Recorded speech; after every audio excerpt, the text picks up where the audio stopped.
शुक्रबारका दुई शक्तिशाली दृश्यलाई हेर्दा देश नै दुई धारमा विभाजित भएको छ। तर कांग्रेस कहाँ छ?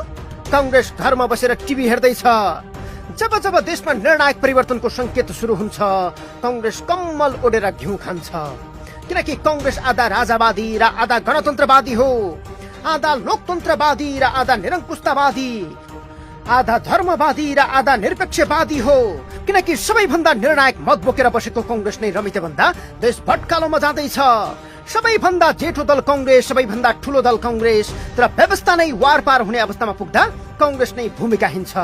2007 सालदेखि कहिले राणा कहिले राजा हुँदै सत्ताको सुख भोग गरेको कांग्रेस अहिले आएर किता फेरि फेरि कहिले प्रचण्ड कहिले ओली गर्दा गर्दै देश बिगार्ने तत्त्वको प्रमुख कारण नै बनेको छ। र आज देश यो हालतमा पुग्नुको कारण पनि कांग्रेस नै हो। किनकि यसका नेताहरूको चरित्र त्यस्तै छ। अब केही तथ्यहरूमा जाउँ। कांग्रेस भित्र जब्बर नेताको पहिचान बनाएका र आगामी नेतृत्वको दौडमा रहेका शेखर कोइराला भन्दैछन्, म राजालाई पूर्व राजा भन्दिन, उनी राजा नै हुन्। यो सुनौ। पूर्व भन्नुस् राजा भन्नुस् पूर्वै हो हैन, तर म चाहिँ राजै भन्छु। अब सभापति शेरबहादुर देउबाको कुरा सुनौ। उनी भन्दैछन् राजा भूतप्रेत भइसके, राष्ट्रस्था फर्किने ठाउँ नै छैन, बरु ज्ञानेन्द्र शाहलाई राप्रपाको सभापति बनाए हुन्छ। अहिले आएर उनी भन्दैछन् कसैले रहर गर्दैमा गणतन्त्र जाँदैन, मानौ यो उनकै श्रीमतीले खोपीमा सजाएको बन्दुक हो। यो गणतन्त्र ल्याउने कुराको सम्बन्धमा कसै रहर गर्ने भन्ने कुरा चाहिँ जनताको इच्छा अनुसार गणतन्त्र आएको हो, यो हट्नेवाला छैन। एउटाको राष्ट्रस्थाप्रति झुकाव अझै बाँकी छ, अर्को खुनखार विरोधी रहेको देखाउँदैछन्। कांग्रेसका शेर र शेखर मात्रै होइन, अब अर्का कांग्रेसका ठूलै नेताको कुरा गरौं। उनी भन्दैछन् पूर्व राजालाई माफ गरी नागार्जुन पठाएका छौं, बढी उम्लिए त्यहाँबाट पनि खेद्छौं।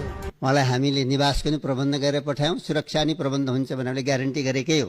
तर अहिले आएर मै केही गर्छु भनेर गाडीमा उभिएर ताली खाँदै र ताली दिँदै हिँड्नु शोभनीय विषय भएन। यो त भयो राष्ट्रस्थाबारे कांग्रेसको दुई थरी चरित्र। कांग्रेस अहिले पनि राष्ट्रस्था र धर्मको विषयलाई लिएर दुई थरी मतमा छ। शशाङ्क कोइराला, शेखर कोइराला र शङ्कर भण्डारी लगायतका धेरै नेताहरू हिन्दू राज्यको माग गरिरहेका छन्। त्यो कुरा कांग्रेसको पेशागत संगठन डीएलएले 7 प्रदेशमा पुगी बनाएको प्रतिवेदनले अझै स्पष्ट झल्काएको छ। धर्मनिरपेक्षका विषयमा पुनर्विचार गर्नुपर्ने सुझाव सहितको प्रतिवेदन सभापति देउबालाई बुझाएको छ। यो त भयो दुई थरी चरित्र मात्रै। अब दोग्ला चरित्रमै प्रवेश गरौं।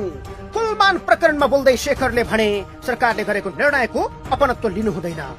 उहाँलाई लखेटे गरेर गर्नुपर्ने जरुरत म चाहिँ नै देख्दिन। त्यो गर्नु हुँदैन थियो। यो नेपाली कांग्रेसले यसको उपनि लिँदैन। तर